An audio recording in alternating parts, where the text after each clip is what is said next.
Good morning, जय हिंद दोस्तों। आज हम पढ़ेंगे रायपुर के कलचूरियों की लाहौरी शाखा के बारे में। किसके बारे में? रायपुर के कलचूरियों की लाहौरी शाखा के बारे में। रायपुर लाहौरीज ब्रांच ऑफ कलचूरीज। ठीक है, तो चलिए स्टार्ट करते हैं रायपुर शाखा के बारे में। तो इसकी ऐतिहासिकता देखते हैं। ये कब स्टार्ट हुई? 14वीं सदी के अंत में रतनपुर के राजा के एक रिश्तेदार लक्ष्मी देव को प्रतिनिधि स्वरूप खल्लवाटिका भेजा गया और लक्ष्मी देव वहीं का होकर रह गया। लक्ष्मी देव के पुत्र सिंघण देव ने अपने शत्रुओं से शिवनाथ नदी के दक्षिण में 18 गढ़ को जीत लिया। ठीक है, तो क्या हुआ? लक्ष्मी देव को प्रतिनिधि के रूप में भेजा गया। फिर लक्ष्मी देव के पुत्र कौन आएंगे? सिंघण देव। ठीक है, लक्ष्मी देव को किसके रूप में भेजा गया? प्रतिनिधि के रूप में भेजा गया। फिर उनके पुत्र आएंगे सिंघण देव और उन्होंने 18 गढ़ों को जीता। ठीक है, तो यहां से इसकी स्टार्ट होती है। आगे बढ़ते हैं।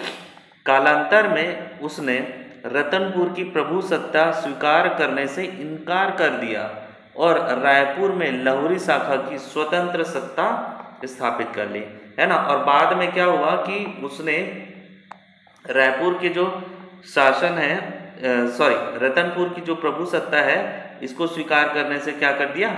मना कर दिया। और यहीं से फिर स्वतंत्र सत्ता किसकी स्टार्ट हो जाती है? रायपुर के लाहौरी शाखा की स्टार्ट हो जाती है।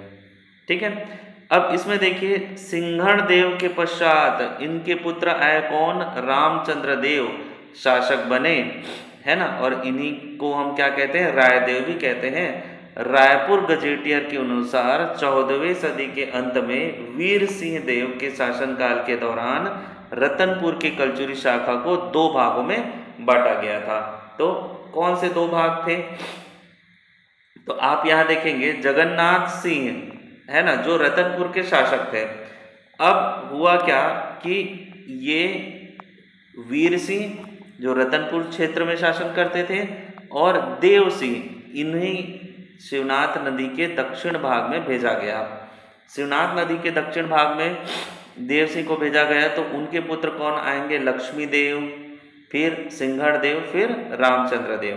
तो फिर यहां से देव सिंह से फिर स्टार्ट हुआ हमारा क्या?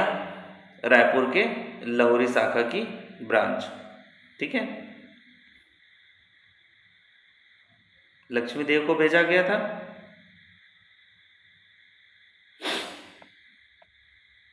अब देखिए, शाखा मुख्य शाखा त्रिपुरी शाखा रतनपुर में राज्य करती थी। मतलब मेन शाखा कौन थी? त्रिपुरी शाखा थी जो रतनपुर में राज करती थी, तथा दूसरी शाखा लाहौरी रायपुर क्षेत्र में स्थापित हो गई, है ना। तो इसकी दूसरी शाखा कहाँ? लाहौरी जो शाखा है वो रायपुर क्षेत्र में स्थापित हो गई। और त्रिपुरी शाखा कहाँ की थी? ये रतनपुर की थी। लाहौरी शाखा रायपुर की।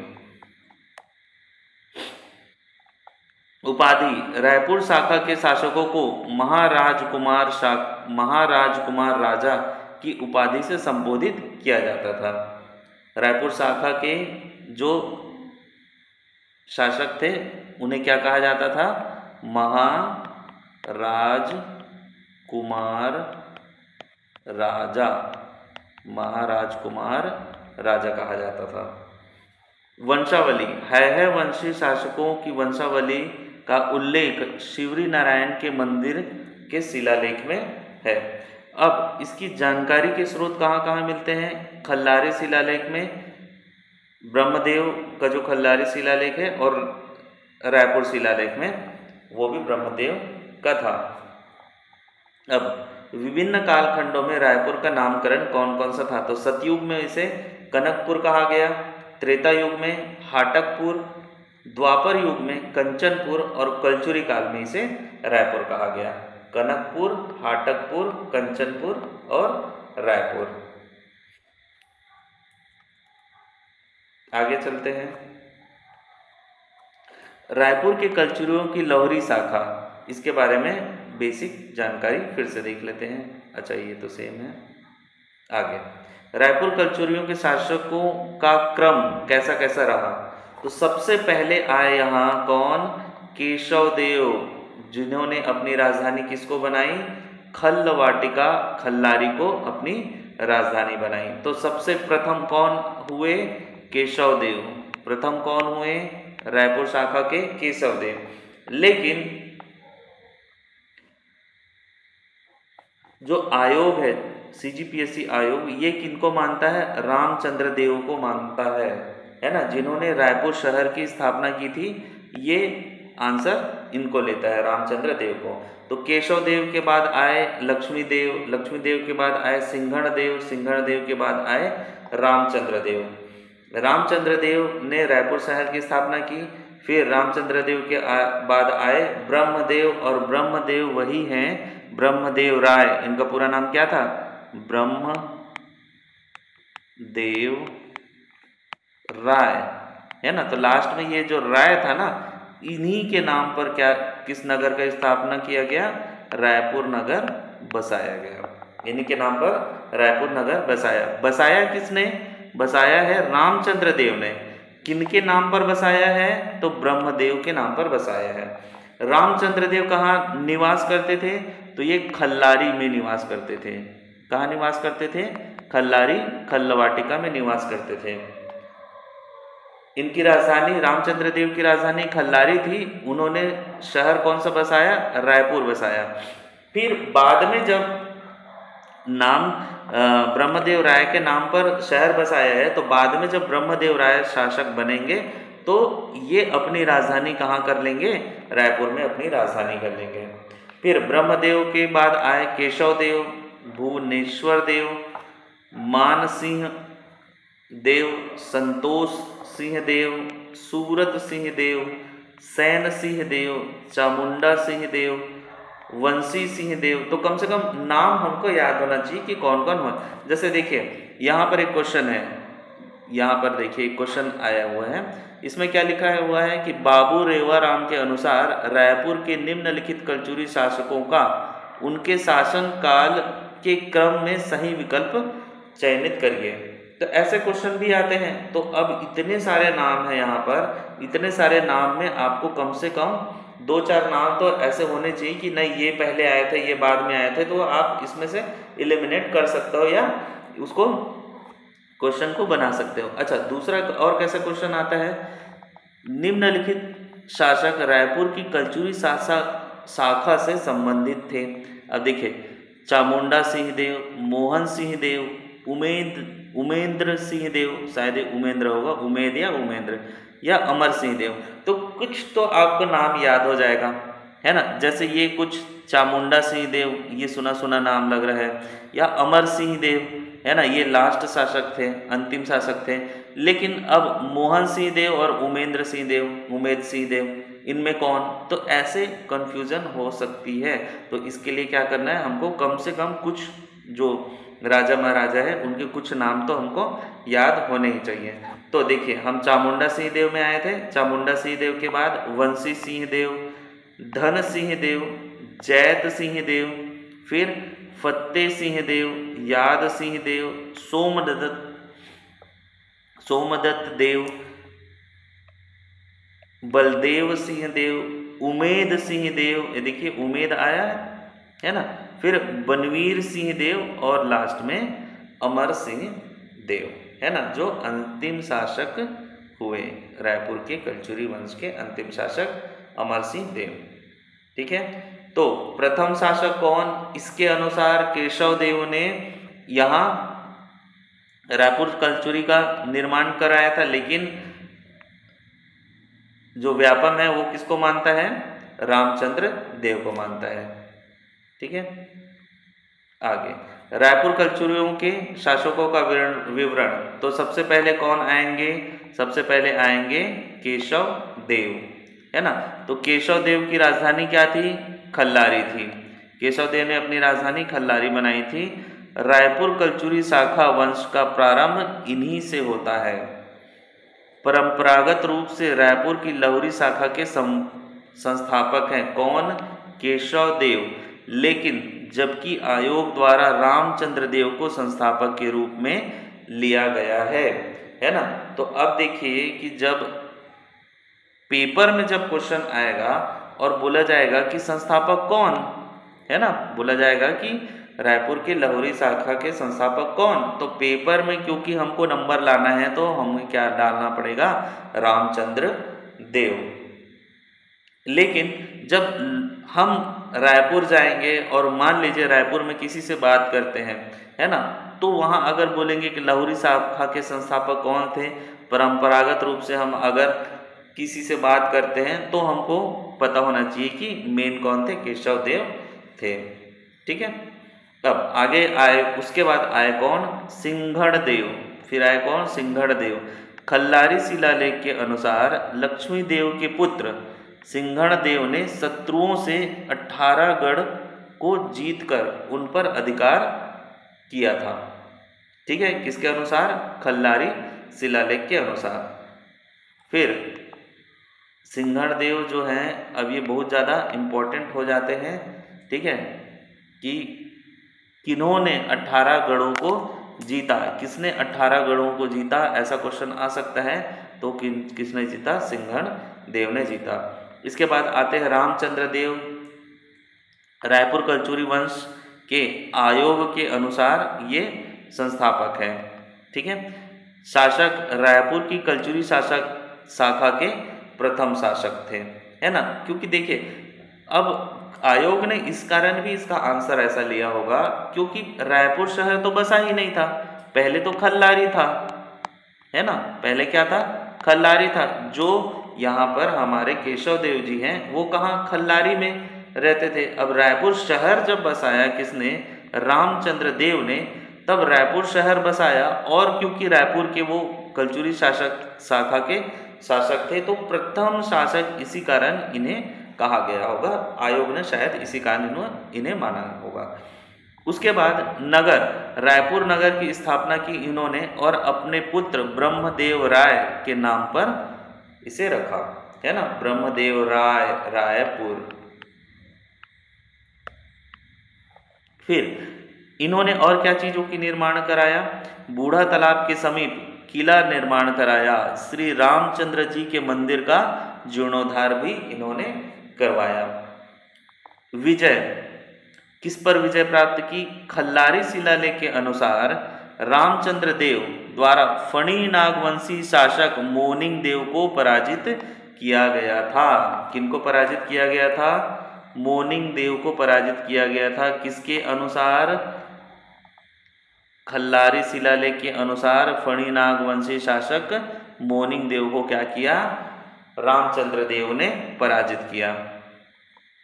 इसके बाद अगले आते हैं ब्रह्मदेव, ठीक है, जिनके नाम पर रायपुर शहर बना है।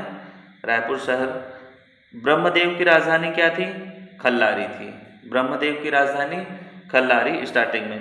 फिर रायपुर, इन्होंने 1409 ईस्वी में रायपुर को अपनी राजधानी बनाई, है ना। तो खल्लारी जो था वहाँ कौन निवास करते थे, रामचंद्र देव निवास करते थे। फिर रामचंद्र देव जी ने रायपुर शहर का निर्माण कराया। अब निर्माण हुआ तो अपनी राजधानी ब्रह्मदेव जी ने इन्हीं के नाम पर बनी थी, तो अब यूज भी तो करेंगे।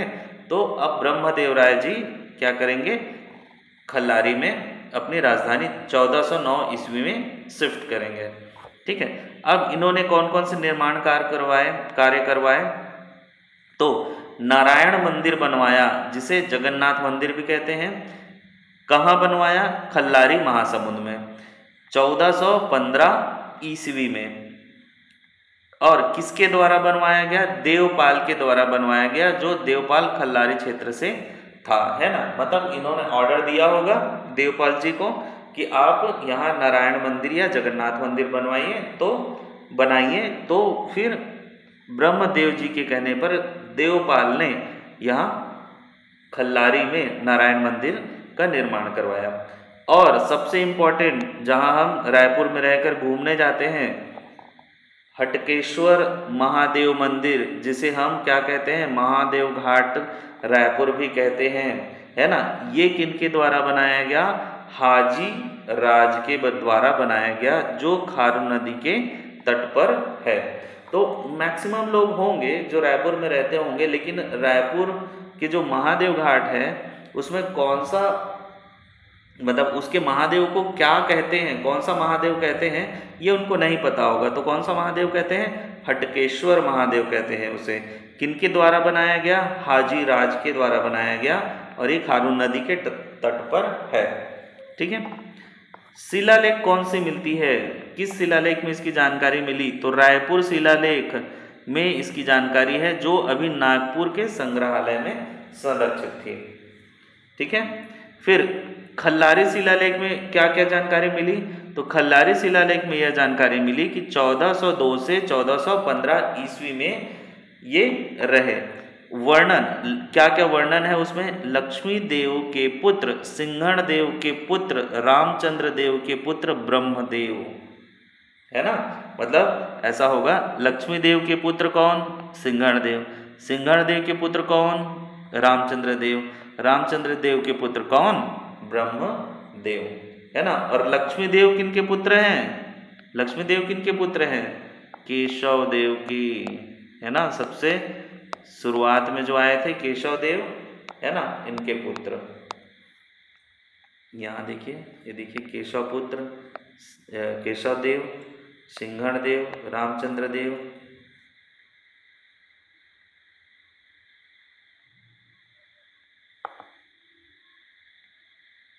केशव देव, लक्ष्मी देव, सिंघण देव, रामचंद्र देव। केशव देव, सिंघण देव, केशव के बाद आए लक्ष्मी, है ना। केशव, लक्ष्मी, सिंघण, रामचंद्र, फिर ब्रह्मदेव, है ना। केशव, लक्ष्मी। देखिए लक्ष्मी देव के बारे में यहाँ ज़्यादा जानकारी नहीं दी गई है। केशव, लक्ष्मी, सिंघण, रामचंद्र, जबकि लक्ष्मी देव का यहाँ बताया गया है ना। यहाँ क्या बताया गया लक्ष्मी देव के बारे में स्टार्टिंग में? कि 14वीं सदी के अंत में रतनपुर के राजा के एक रिश्तेदार लक्ष्मी देव को प्रतिनिधि स्वरूप खल्लवाटिका भेजा गया।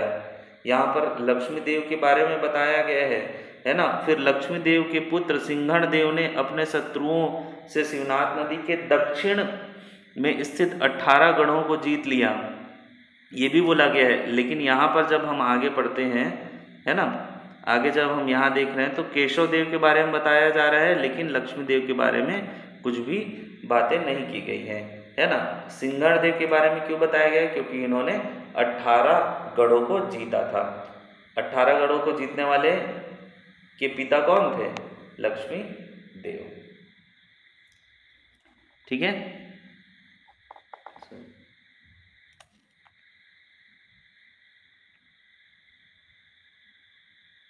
आगे बढ़ते हैं।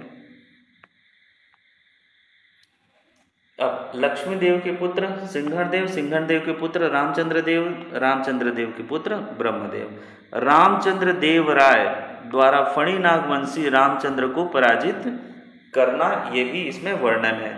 देवपाल नामक मोची द्वारा विष्णु मंदिर का निर्माण किया गया था, है ना। किनके द्वारा? देवपाल नामक मोची द्वारा विष्णु मंदिर का निर्माण किया गया था। संपादक मिराशी 1955 में ये हमें जानकारी मिलती है। भाषा की क्या थी? संस्कृत, और लिपि देवनागरी में ये लिखा गया था। इसमें विशेष क्या है? इन्हीं के नाम ब्रह्मदेव राय पर रायपुर शहर का नामकरण किया गया। ये अभी भी देखे थे थोड़ी देर पहले, ब्रह्मदेव। अब देखिए ब्रह्मदेव में तो कहीं आता नहीं है राय, तो ये लास्ट में है राय, ब्रह्मदेव राय। तो इसी राय को लेकर क्या बनाया गया? रायपुर। ठीक है। चलिए आगे बढ़ते हैं। इसके बाद इसमें अंतिम शासक आए कौन? अमर सिंह। अमर सिंह इसके अंतिम शासक बने। ठीक है। अमर सिंह के पुत्र हैं यहाँ पर शिवराज सिंह देव, है ना।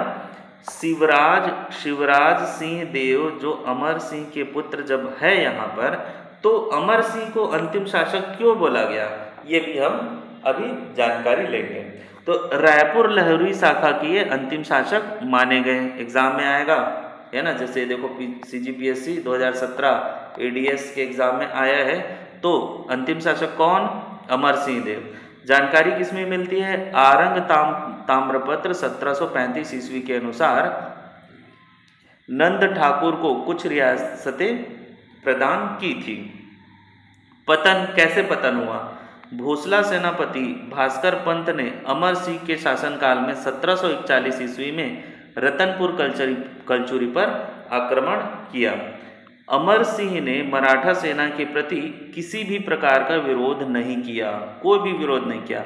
नहीं भास्कर पंत ने रायपुर शाखा से कोई छेड़छाड़ की। इस टाइम तक अभी कुछ भी नहीं हुआ था। 1741 में जब सारी चीज़ें ऊपर रतनपुर में हो रही थी, तो यहाँ अमर सिंह को कुछ भी नहीं किया गया था, है ना, कोई भी छेड़छाड़ नहीं किया गया था। लेकिन अमर सिंह 1750 ईस्वी तक शासन करता रहा, है ना, मतलब कुछ भी नहीं किया, तो आराम से 41 से लेकर 50 तक शासन करता रहा। अब हुआ क्या, 1750 ईस्वी मराठा शासकों ने अमर सिंह को पद से हटाना चाहा, है ना, पदच्युत कर दिया, जिससे क्या हुआ, 7,000 रुपये वार्षिक भेंट के बदले रायपुर, राजिम और पाटन 3 परगने जागीर के रूप में प्रदान किया, है ना। किसको, मराठा शासकों ने अमर सिंह को चलो जागीर दे दिया, ठीक है। 1750 ईस्वी में मराठा शासकों ने अमर सिंह को पद से हटाया और उसके बाद 7,000 रुपये वार्षिक भेंट के बदले रायपुर, राजिम और पाटन 3 परगनों को जागीर, 3 परगनों के जागीर बना दिया गया। अब अमर सिंह की मृत्यु जो है वो कब हो गई, अमर सिंह की मृत्यु 1753 में हो गई। मतलब ये सब हुआ 1750 में, जब ये सारी चीज़ें हुई तो बहुत ज़्यादा दिन नहीं जिए, है ना, 3 साल ही बस और थे और उनकी मृत्यु हो गई। और मृत्यु के पश्चात शिवराज सिंह उत्तराधिकारी बना।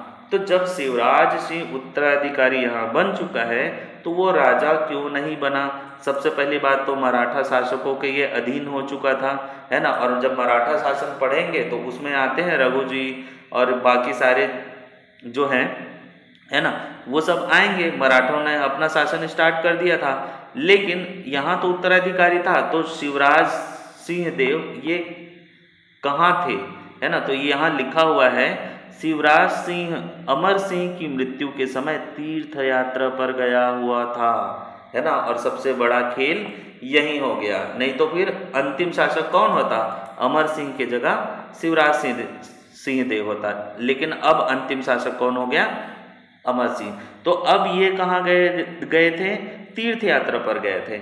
इनके लौटने के पहले ही उचित अवसर पाकर मराठों द्वारा रायपुर, राजिम और पाटन को जब्त कर लिया गया। छत्तीसगढ़ के शासक बनने के बाद बिंबाजी भोसले ने शिवराज सिंह देव के विशेष अनुरोध पर जीवन गुजारा करने के लिए इन्हें महासमुंद तहसील के अंतर्गत बड़गांव सहित कर मुक्त 5 गांव दिए, है ना। मतलब अब क्या हुआ कि इन्हें 5 गांव दे दिया गया। परगनों के अन्य गांव से प्रति गांव 1 रुपया लेने का अधिकार दिया गया इन्हें। यह व्यवस्था 1822 तक चली। क्यों 1822 तक चली, क्योंकि 1822 ईस्वी में ब्रिटिश नियंत्रण काल में भोसला शासक ने बड़गांव को भी छीन लिया, है ना। तो बस 1822 में ही अब सारी चीज़ें कलचुरों की शाखा की खत्म हो गई और रही सही सत्ता भी इनकी समाप्त हो गई। तो अब ये जो भी थोड़ा बहुत सत्ता था 5 गांव वगैरह का, वो भी खत्म हो गया। और पहले ही ये खत्म हो चुका था, अमर सिंह देव लास्ट हुए थे, उसके बाद तो मराठा आ गए थे, है ना। और क्योंकि ये शिवराज सिंह जो थे वो अमर सिंह की मृत्यु के समय तीर्थ यात्रा पर गए हुए थे, तो बाकी जगहों पर भी मराठाओं ने उनके जगह को जब्त कर लिया था। तो इस कारण शिवराज सिंह देव जो है ये अंतिम शासक नहीं है। कौन है? अमर सिंह देव अंतिम शासक कलचुरी वंश के हुए।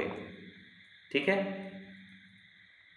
तो ये था रायपुर कलचुरी शासन के बारे में जानकारी। अब देखिए, रायपुर कलचुरी शासन में बहुत ज़्यादा राजाओं का नाम नहीं है, मतलब राजाओं का यहाँ पर नाम तो है, यहाँ पर नाम तो बहुत सारे राजाओं का दिया गया है यहाँ पर, लेकिन इनके बारे में डिटेल नहीं दिया गया है, इनके बारे में डिटेल नहीं दिया गया है। कुछ ही राजा थे, जैसे केशव देव, सिंघन देव, रामचंद्र देव, ब्रह्मदेव, है ना, और उसके बाद लास्ट में आपके अमर सिंह देव और शिवराज सिंह देव, इनके बारे में ही जानकारी हमें मिलती है।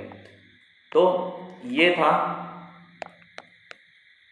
आपका रायपुर के लाहौरी शाखा के कलचुरी वंश। तो इस क्लास को हम यही समाप्त करते हैं। Thank you so much.